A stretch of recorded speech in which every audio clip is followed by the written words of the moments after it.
Oh mga ka-discoveries, andito na naman tayo sa LMJ Resort and ATV dito sa Miniso nila. Nakapunta na ba kayo kay Denny the Crocodile?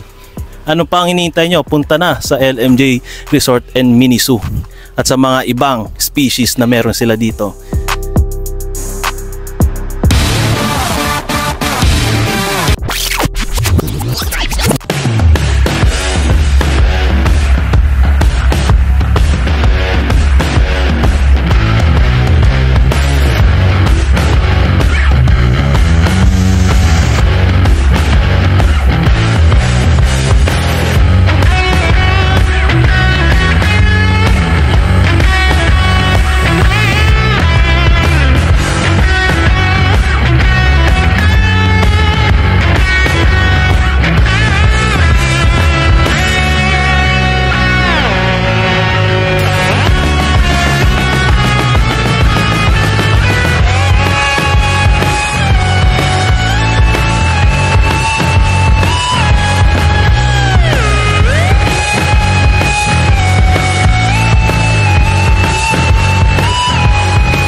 Oh mga discoveries, andito tayo sa pangalawa nating species o hayop dito sa LMJ Resort and ATV nila. Matatagpuan niya sa Barangay Napaan. Oh partner, paki-zoom in mo na yan.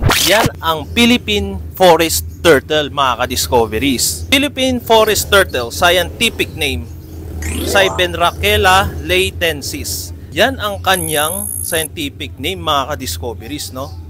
Bali ito palang Philippine Forest Turtle mga ka-discoveries is critically endangered. So yan mga ka-discoveries, no? Ito palang Philippine Forest Turtle is critically endangered na pala. Ano kaya ang dahilan bakit siya naging endangered mga ka-discoveries? Una, mahirap ito hanapin sa wild o sa ilang. Ayan mga ka-discoveries, mahirap pala itong matagpuan, no? Pero ngayon sa LMJ Resort and ATV na dito sa Miniso nila is makikita natin siya. Ayan no mga discoveries, gumagapang-gapang siya.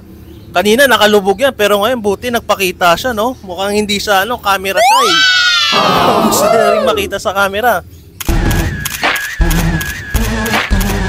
Ang pangalawa na dahilan kung bakit siya endangered, nawawala na ang kanilang tirahan dahil sa development ng mga tao sa ating mga lugar mga ka-discoveries. At ang pangatlo, dahil din sa mga collectors o hinuhuli ito upang gawing pet. Ito mga ka-discoveries, kaya ito nandito sa Miniso ng LMJ Resort and ATV dahil para sa educational purposes. So makikita ng mga kabataan kung ano itsura ng Philippine Forest Turtle. Mga ka-discoveries, ito ay freshwater turtle o pagong sa tabang na makikita lamang sa Pilipinas.